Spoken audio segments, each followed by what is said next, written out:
大家好，欢迎来到浩投资的频道，我是孙浩。今天的黄金日评，我将根据世界黄金协会2025年4月21号发布的每周市场观察复活节黄金飙升特刊的报道作为蓝本，详细跟大家分析一下黄金市场最新的一些动态。首先我们看到报告的第2页有一个关键的总结，复活节黄金暴涨的主要原因。从报告中我们可以了解到，上个星期全球市场仍然在贸易不确定性的阴影中前行，美国的经济数据疲软，加上新实施的对中国芯片出口的限制，增加了市场的不安情绪。同时，欧洲央行为了应对经济放缓的风险，今年内第3次降息25个基点，来到 2.25%。 相对而言，中国第一季度的 GDP 表现强劲，同比增长来到了 5.4%， 但是市场担忧的是接下来会受到美国关税的影响而放缓。具体来看黄金市场，报告的第5页显示出黄金价格首次突破了3300美元每盎司，创下了历史新高。 LBMA 黄金价格周五收盘为 3305.7 美元每盎司，单周上涨 2.3%，从年初算到今天，上涨高达 26.7%， 表现远超过其他的资产。从资金流动的角度来看，第13页的图表指出，截止到4月15号 COMEX 黄金期货的总净多头头寸达到673吨，表明投资者仍然强烈看好黄金未来的表现。在第7页的报告中，市场表现和持仓表格当中也显示，我们看到的是美元指数 DXY 持续在走弱，截止到上周收盘跌到 99.2， 单周下跌 0.87%， 年初到今天下跌来到 8.53%。 与此同时，标普500指数和纳斯达克指数分别下跌 1.50% 和 2.26%，显示出市场对美国经济前景的担忧。我们进一步来看一下第11页美元指数 DXY 的周线图。图表显示，美元指数目前跌破了2021年到2022年上涨趋势的 61.8% 的关键回撤支撑的位置 98.98 这一个位置。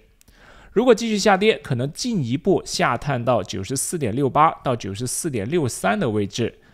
这种走势将进一步支撑黄金价格上涨。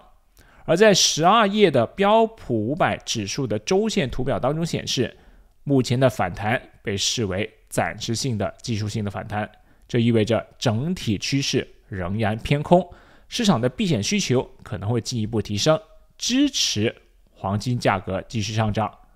而在报告的第13页经济数据中，我们可以看到美国近期公布的数据喜忧参半，尽管3月份零售数据增长 1.4%， 但主要受到贸易关税生效前消费提前的影响，其他好像住房开工和费城联储制造业指数等数据则明显低于市场预期，说明美国经济的疲软状态仍未改善。展望未来，第4页的报告强调了本周即将公布的一些重要的经济指标，包括美联储的褐皮书和密西根大学消费者信心指数。这些数据的公布可能会进一步影响市场对美国经济的信心，以及美联储未来的政策的走向，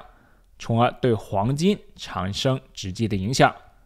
我们可以看到，黄金作为避险资产的属性在目前复杂的国际环境中和地缘政治中进一步凸显出来。如果贸易摩擦加剧，美元持续走弱，黄金价格有望继续攀升，这就是未来这一个星期短线之内黄金走势基本面的一个看法。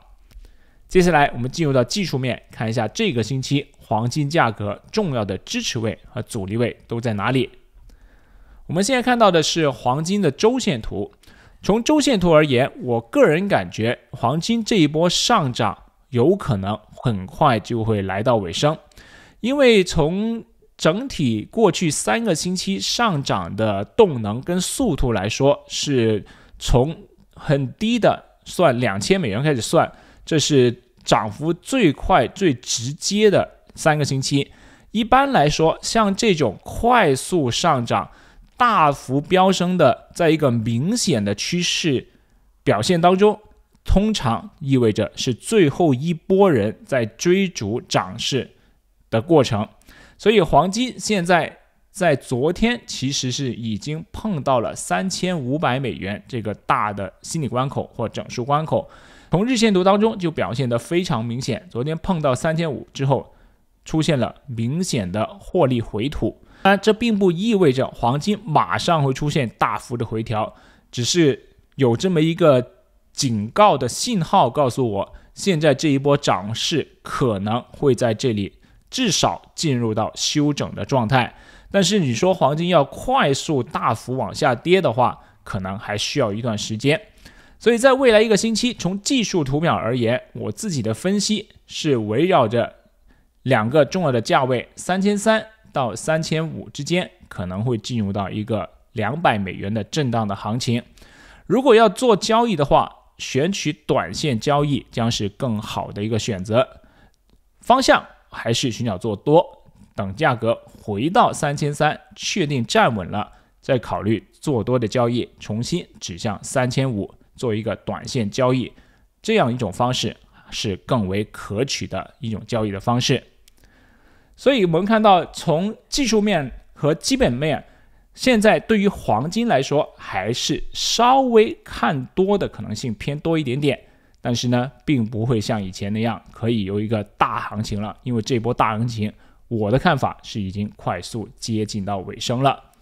其实我们在昨天的这个视频当中提到流动性枯竭的这个话题，同样也是来自世界黄金协会的一个深度的报告。如果你从长线想了解一下这方面的内容，现在屏幕右方就是那个视频，值得你去参考一下。我们下期再见。